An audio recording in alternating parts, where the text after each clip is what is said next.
Servus und Grüß Gott nach Oberbayern. Mein Name ist Cindy Peplinski vom Tourismus Oberbayern München. In der 5. Folge unseres Tomcasts begeben wir uns an die Geheimatorte Oberbayerns. Das heißt, an eher unbekannte Ausflugsziele, die mit den öffentlichen Verkehrsmitteln gut zu erreichen sind. Im August haben wir gemeinsam mit unseren Partnern die Anti-Stau-Kampagne gestartet, mit dem Ziel, durch den Umstieg auf den ÖPNV zur Verkehrsreduktion und Umweltentlastung beizutragen. Nun wollen wir auch mit der Geheimatort-Kampagne Anreize schaffen, den Pkw öfter mal stehen zu lassen und somit die Straßen und Parkplätze rund um die touristischen Hotspots zu entlasten. Hierfür haben wir diesmal eine große Runde mit Vertretern aller an der Kampagne beteiligten Partner eingeladen. Ich freue mich daher, Fabian Amini, den Geschäftsführer der Bayerischen Regiobahn BRB, begrüßen zu dürfen, Herrn Dr. Bernd Rosenbusch, den Geschäftsführer der Münchner Verkehrs- und Tarifverbund GmbH MVV, sowie den Münchner Gästeführer Anton Fiegel von München Tourismus, der ebenfalls in der Runde anwesend ist. Bevor ich unsere Gäste zu Wort kommen lasse, gibt es aber noch die Top-News des Tom. Am 13. Oktober findet der Münchner Tourismustag statt, zu dem München Tourismus und Tom gemeinsam einladen. In der kleinen Olympiahalle München wird sich alles um das Thema Aufbruch in eine neue Zeit drehen. Bereits online ist das Programm und eine Anmeldung ist auch noch möglich. Vom 15. bis 20. November findet die erste Tourismuswoche Oberbayern statt. Jeden Tag finden zu einem anderen Thema Workshops, Gespräche und Mitmachangebote statt.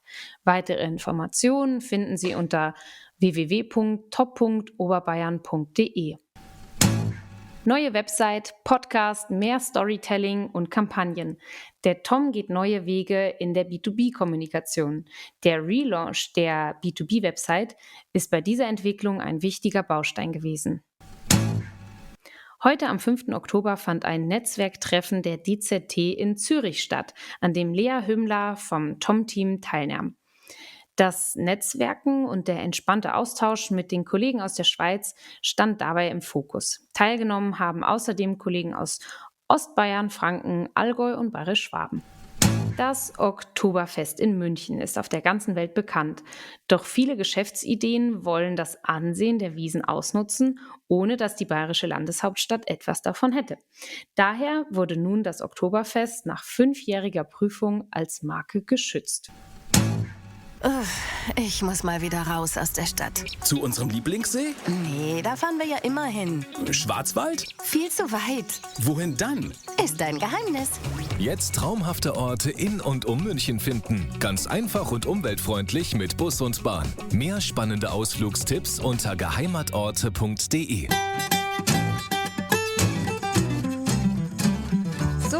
Jetzt begrüße ich ganz herzlich unsere Partner der neuen Geheimatort-Kampagne. Servus miteinander. Ich freue mich sehr, dass Sie alle Zeit gefunden haben, sich mit uns heute in dieser Tomcast-Folge auszutauschen. Und damit unsere Zuhörer die grundlegende Idee hinter der Geheimatort-Kampagne verstehen, möchte ich Sie, Herr Dr. Rosenbusch, gerne darum bitten, kurz zu erläutern, wie es überhaupt zu diesem Zusammenschluss gekommen ist. Wie haben sich die Projektpartner gefunden und was war so die grundlegende Idee? Also im Grunde kommt das Ganze aus der Corona-Pandemie. Wir standen ja letztes Jahr vor dem tiefen Eindruck einer leeren Landeshauptstadt und einer überfüllten oberbayerischen Region, gerade Weichensee, Spitzingensee, Tegernsee, Garmisch-Partenkirchen. Die Namen kennt jeder, verbunden mit Parkplatzproblemen, mit ungelösten Stauproblemen. Und gleichzeitig eben einer Landeshauptstadt, die ja auch im Corona-Lockdown durchaus was zu bieten hatte, aber die quasi gänzlich leer war. Und wir haben uns damals überlegt, wie schaffen wir es, Menschen, die immer an die gleichen Standorte oder die gleichen Zielorte zu fahren in den touristischen Regionen, mal woanders hinzubekommen, um die Zielorte in den Bergen zu entlasten, aber attraktive Gebiete rund um München oder auch in München wieder in den Fokus zu bringen, auch in der Pandemie, aber natürlich auch für die Zeit nach der Pandemie. Und hatten deswegen die Kontakte, die wir sowieso schon zu den Oberbayern Tourismus hatten und München Tourismus, zur BRB ohnehin und zur BEG, die nochmal aufleben zu lassen und zu intensivieren und zu schauen, kriegen wir es hin, dass wir Menschen, die gerne immer an einen Ort fahren, dazu bewegen können, einfach mal Neues kennenzulernen. Und deswegen haben wir uns intensiv hingesetzt und haben jetzt ja die Staukampagne schon gemacht und steigen jetzt ja ein in Geheimatorte, sodass wir für den Münchner, aber auch für den Oberländer bis hin zu den gesamten Oberbayernraum einfach mehr Varianten zeigen, wo man schön seine Freizeit verbringen kann. Das war eigentlich der Hauptgrund, dass wir alles nutzen, was diese Region zu bieten hat an touristischen Sehenswürdigkeiten und Infrastrukturen. Sie haben jetzt schon gesagt, die Menschen, die immer an die gleichen Zielorte fahren, sollten erreicht werden und für andere Regionen begeistert werden. Lässt sich die Zielgruppe genauer definieren? Also wer sollte angesprochen werden? Also im Grunde richtet sich ja unsere Kampagne im Wesentlichen erstmal an alle, die gerne rausfahren. Also rausfahren heißt quasi auch in die Stadt fahren, also die gerne aus der Haustür rausgehen.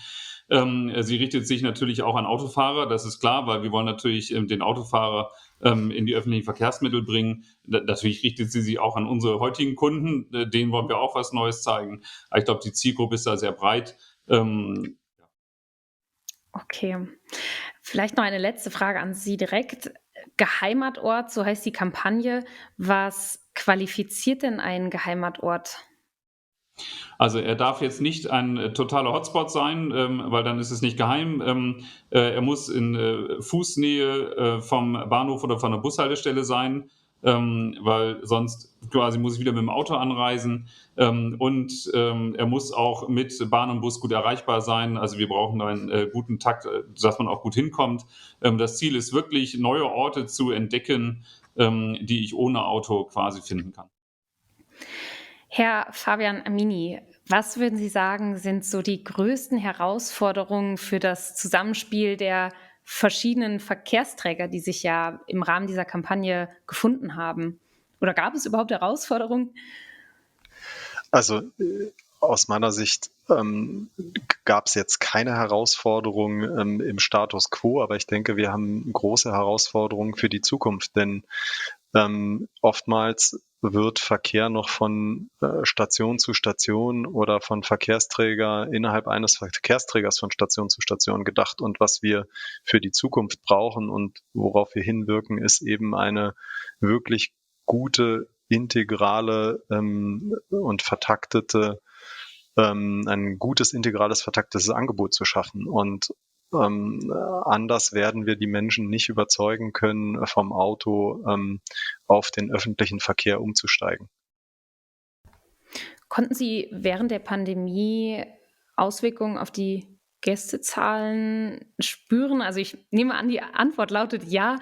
Frage anders, wie gravierend waren die Auswirkungen? Wenn Sie jetzt auf die Fahrgäste anspielen, dann waren die Auswirkungen sehr gravierend. Wir hatten zeitweise, also mit Beginn des Lockdowns, bis zu -90% im öffentlichen Personennahverkehr. Und wir spüren die Auswirkungen auch heute noch. In diesem Jahr sind wir bei -55% der Fahrgäste in unseren BRB-Netzen im Vergleich zu 2019.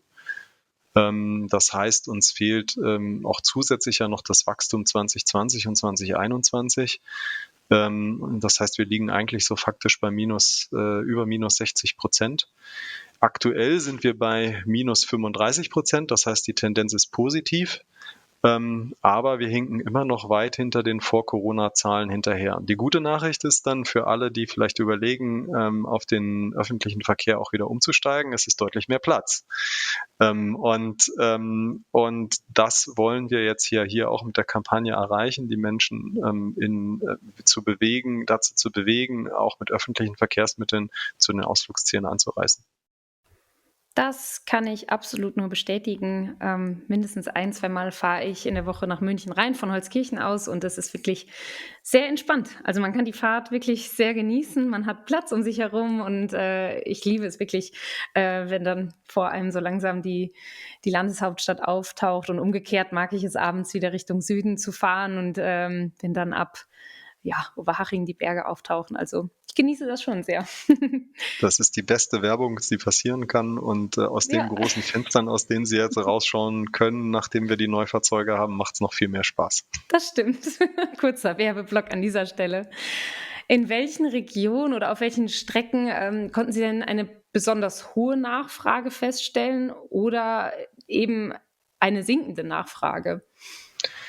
Also es lassen sich ganz klare Tendenzen feststellen, die jetzt aus der Pandemie heraus resultieren. Erstens, langlaufende Verkehre sind deutlich stärker betroffen als städtische Verkehre, innerstädtische Verkehre, die auch stark betroffen sind, aber wie gesagt, die Langläufer stärker.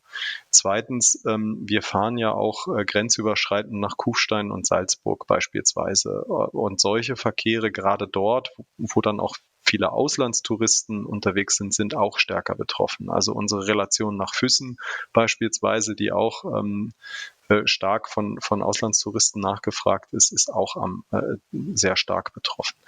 Ansonsten kann man klar sagen, das hat jetzt auch eine Umfrage von uns, wo wir gerade die Ergebnisse bekommen haben, auch bestätigt, wir sind am stärksten von dem Rückgang der Pendler aus Homeoffice-Gründen getroffen. Am wenigsten ist eigentlich der Tagestourismus betroffen. Wenn das Wetter gut ist, dann fahren die Tagestouristen natürlich auch weiter mit uns raus. Nicht ganz so wie in der Anzahl wie früher, aber das Geschäft ist eigentlich am wenigsten stark betroffen.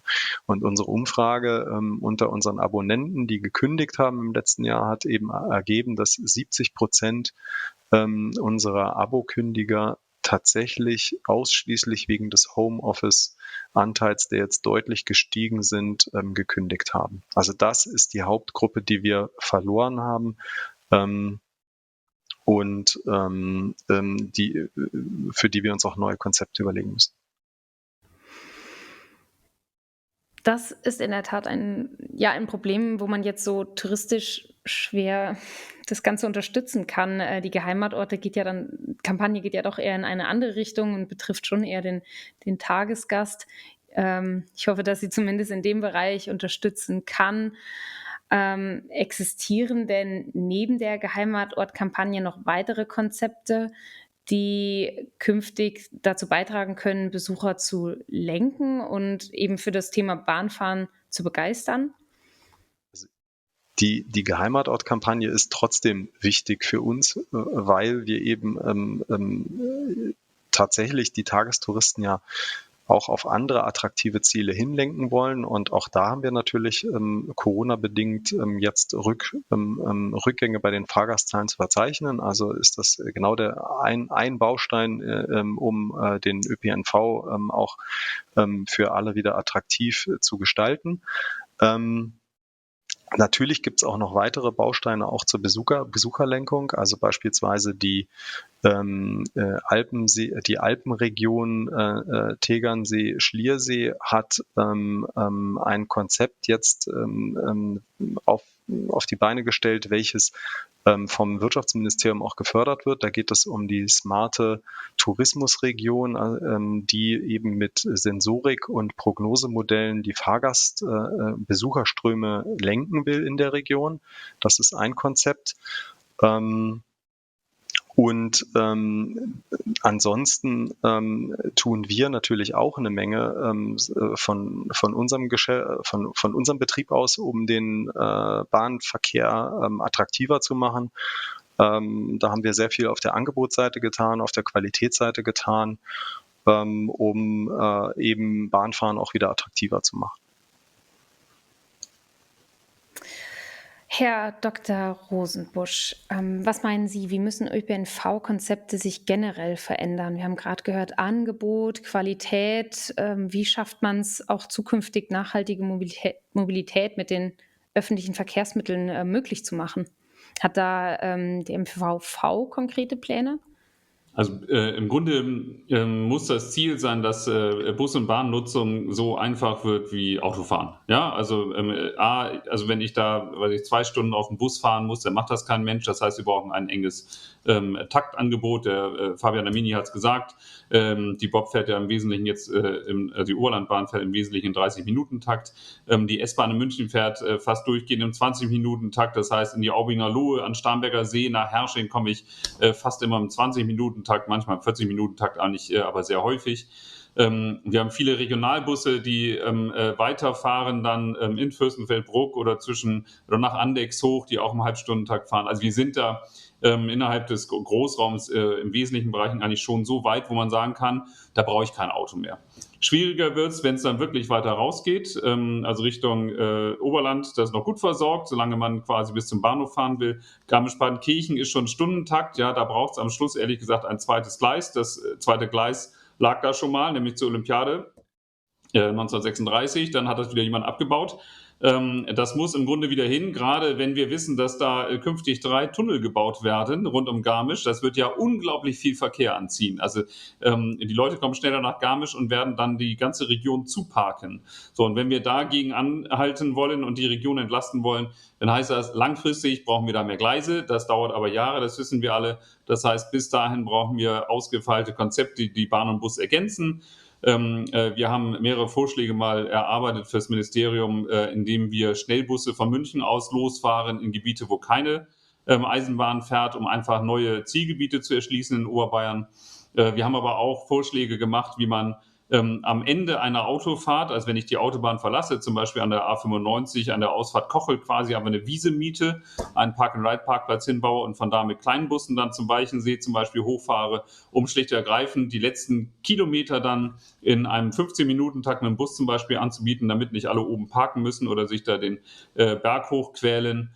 Und wichtig ist, am Ende der Buslinien darf es nicht so bleiben, dass ich dann da stehen bleiben muss und Stunden warten muss, sondern Fabian und ich hatten da schon drüber gesprochen, in die Engen zum Beispiel einfach weiterkommen muss. Das sind die Konzepte, die wir mit dem Bus uns anschauen.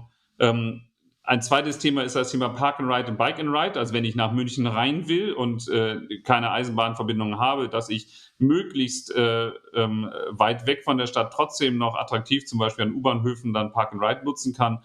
Da hat die Landeshauptstadt viel getan, aber das muss noch weiter, glaube ich, kommuniziert werden, dass Park and Ride eine gute Möglichkeit ist. Und das dritte Thema, was ganz wichtig ist, ist das Thema Einfachheit. Wir testen im Augenblick gerade mit 7.000 Testkunden einen E-Tarif, das heißt elektronischen Tarif mit Check-in, Be-out. Ich muss nie wieder wissen, wie der Automat funktioniert oder welches Ticket ich brauche. Ich steige einfach an der Haltestelle ein, fahre irgendwo hin, steige wieder aus, wisch auf der App nach links und ich habe das Ticket am Tagesschluss Bestpreis abgerechnet. Das heißt, das muss das Ziel sein, dass wir auch diesen Vertrieb deutlich vereinfachen, damit die Hürden, Bus und Bahn zu nutzen, deutlich sinken. Das klingt wirklich spannend. Davon habe ich noch nichts gehört, von dem E-Tarif. Ich bin gespannt. Herr Sie können sich Amini, noch anmelden, ja? Wir suchen noch Landkreisbewohner. Also Landeshauptstadtbewohner haben wir genug Probanden, aber Sie können einfach auf swipeandride.de gehen und dann melden Sie sich einfach an und die nächste Fahrt können Sie damit mal testen. das war der zweite Werbeblock in diesem Podcast. Ja, das ist wirklich cool. Das funktioniert echt, Fantastisch. ist echt faszinierend. Gutes Format. Herr Amini, Sie haben dazu direkt einen Beitrag. Genau, das ist genau das, was ich mit integrierten Angeboten meine, was Bernd Rosenbusch angesprochen hat. So haben wir jetzt in der Region beispielsweise an unsere zusätzlichen Zwischenzüge auch weitere Busanschlüsse organisiert. Also nicht nur, dass wir jetzt am Wochenende 60% mehr Sitzplatzangebot im Oberland beispielsweise zur Verfügung stellen, sondern es gibt eben auch einen Anschluss dann für die Fahrgäste weiter in die Region. Und diese Konzepte, die Bernd Rosenbusch vorgeschlagen hat, müssen wir meiner Meinung nach viel stärker ausweiten, damit wir eben nicht nur ein Angebot an den Schliersee oder nach Lengries, sondern eben auch in die Ausflugsziele dahinter anbieten können, sodass es attraktiv wird, vom Auto auf die öffentlichen Verkehrsmittel umzusteigen. Vielen Dank doch für den Beitrag. Lassen Sie uns mal einen genaueren Blick auf die Zielgruppe werfen. Also was will der Gast und wie bewegt er sich überhaupt? Anton Fiegel, wie drastisch hat sich die Nachfrage seit Corona verändert aus Sicht eines Gästeführers in München? Es wird Sie jetzt wenig wundern. Also ich meine, die Frage muss ich eigentlich eher satirisch auffassen, weil es ist natürlich, hat Dr. Rosenbusch vorhin schon gesagt, es ist quasi auf Null runtergegangen. Ich hatte letztes Jahr, ich glaube, 6 Führungen, ja, und Dieses Jahr geht's wieder los, muss ich sagen. Seit September geht's wieder los. Davor hatte ich auch, glaube ich, 5, 7 Führungen und ab September hatte ich plötzlich wieder 10 die Woche. Ja, und das hat natürlich, ohne Gäste kann man keine Touren machen, was soll man sagen? Ja, also hat sich natürlich drastisch ausgewirkt.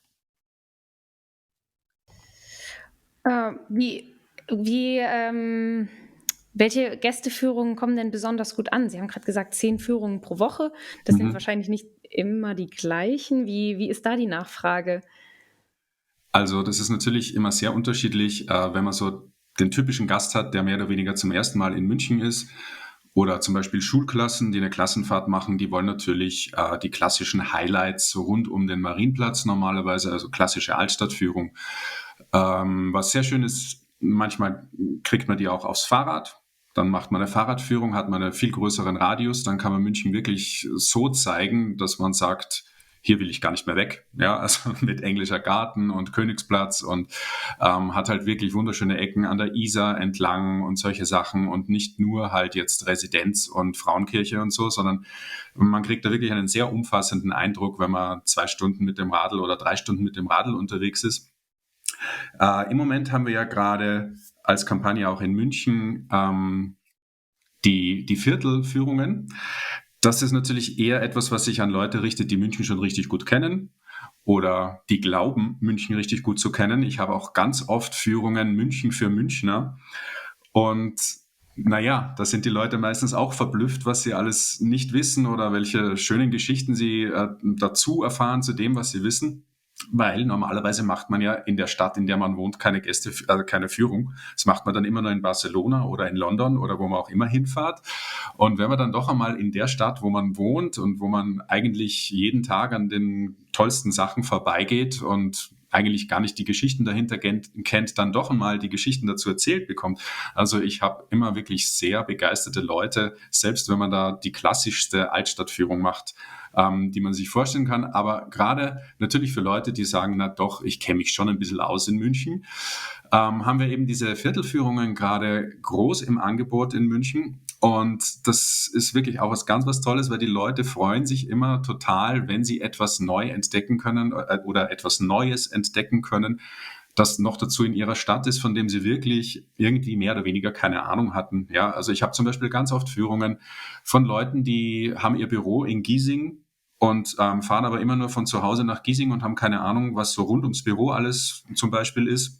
Und dann macht man die Führung und plötzlich, ja, um es pathetisch zu sagen, erblüht dieser Stadtteil plötzlich für die Leute. Und das sind meistens ganz, ganz tolle Touren und die Leute freuen sich wirklich, dass sie mal so in ihrer Umgebung was wirklich Neues entdecken, sehen, hören und so. Und das kommt richtig gut an. Ich bin froh, dass man nicht sehen kann, wie rot ich gerade werde, weil ich meistens von Holzkirchen nach München reinfahre und dann auch schon wieder weg bin.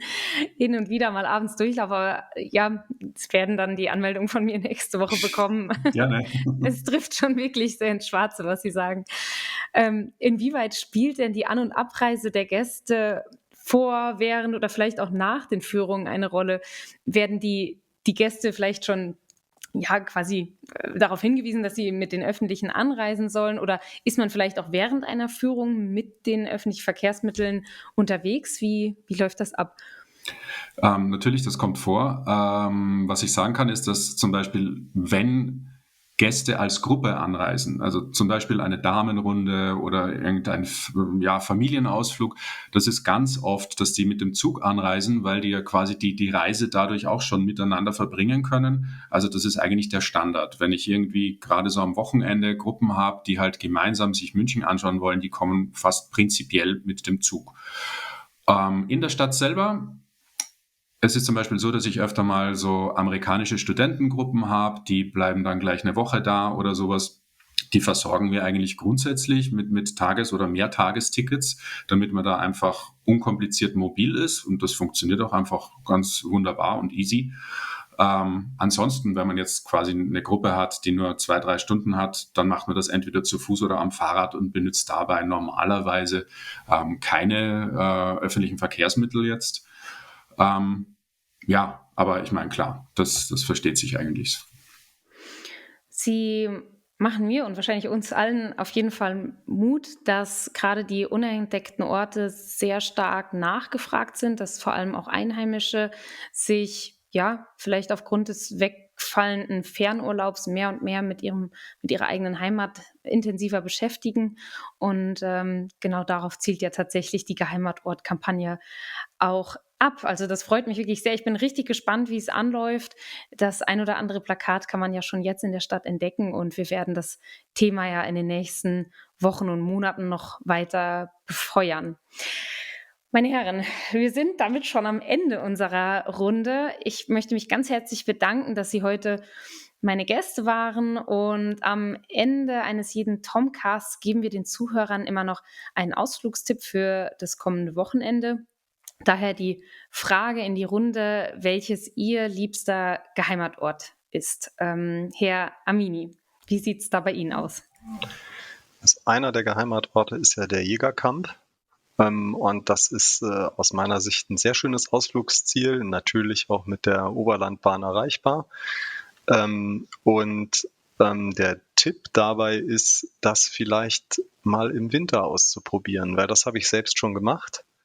Die Ausflugsregion ist im Winter besonders reizvoll und wer dann noch einen Abstecher zum Wilden Fräulein macht, der hat wirklich eine Tour gemacht, die wahrscheinlich wirklich viele noch nicht getan haben zu der Jahreszeit. Und das ist wirklich bezaubernd, wenn Sie im Schnee mit Schneeschuhen dort auf den Jägerkamp mit einem Abstecher zum Wilden Fräulein unterwegs sind.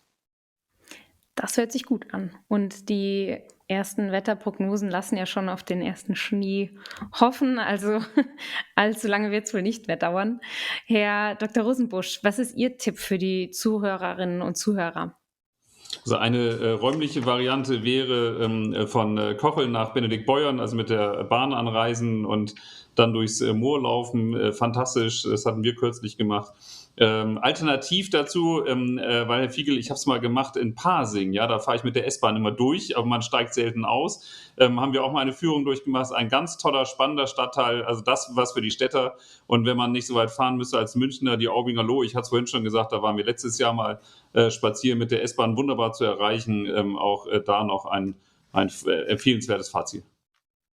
Ja, Murnauer Moos kann ich nur bestätigen. Ich habe es mir letztes Jahr bei einem glasklaren Oktobertag angeschaut und dann leuchtet wirklich das Murnauer Moos in so einem fantastischen Gelb. Also das ist wirklich schön und man kann irgendwie nachvollziehen, warum sich da früher etliche Künstler in diesem Murnauer Moos nicht wortwörtlich, aber zumindest gedanklich verloren haben. Herr Fiegel, was ist Ihr Tipp für die Zuhörerinnen und Zuhörer? Ich bin ein riesiger Fan vom Schloss Schleißheim und das kann man ja wahnsinnig gut mit der S-Bahn erreichen. Geht nur 10 Minuten von der S-Bahn. Der Park ist fantastisch, gerade jetzt im Herbst, wenn sich die Bäume färben. Das ist ein Traum, finde ich einfach wunderschön. Das Schloss selber ist ein schöneres Schloss, lässt sich kaum denken. Es ist wunderschön von der Architektur und von der Ausstattung. Und wenn der Biergarten noch offen hat und es ist schönes Wetter, kann man sich da auch noch hinsetzen. Also das wäre mein Ausflugstipp für ein Wochenende. Fantastisch. 3 tolle Tipps. Also vielen, vielen Dank. Und liebe Zuhörerinnen und Zuhörer, weitere Geheimatorte findet ihr auf der Kampagnenseite, die auch seit einigen Tagen schon online ist, www.geheimatorte.de. Und im Namen des Tourismus Oberbayern München darf ich nun abschließend mich bei Ihnen allen bedanken. Dass ich mich natürlich sehr auf die weitere Zusammenarbeit im Rahmen der Geheimatort-Kampagne freue und sage Servus und auf Wiederhören. Das war die 5. Folge unseres Tomcasts. Schön, dass ihr wieder dabei wart. In unserer nächsten Folge wird das Thema eCoach Academy im Fokus stehen. Denn im Rahmen des Projekts Oberbayern echt digital agieren speziell ausgebildete eCoach als digitale Botschafter in den Regionen. Im Oktober 2021 startet der TOM mit der neuen Auflage der eCoach Academy 2.0, also mit der Aus- und Weiterbildung von neuen und bestehenden eCoachs. Der große eCoach Day ist ein Thementag der Tourismuswoche. Daher werfen wir in der nächsten Folge auch einen Blick auf die Vorbereitungen der ersten Tourismuswoche Oberbayern. die vom 15. bis 20. November stattfindet.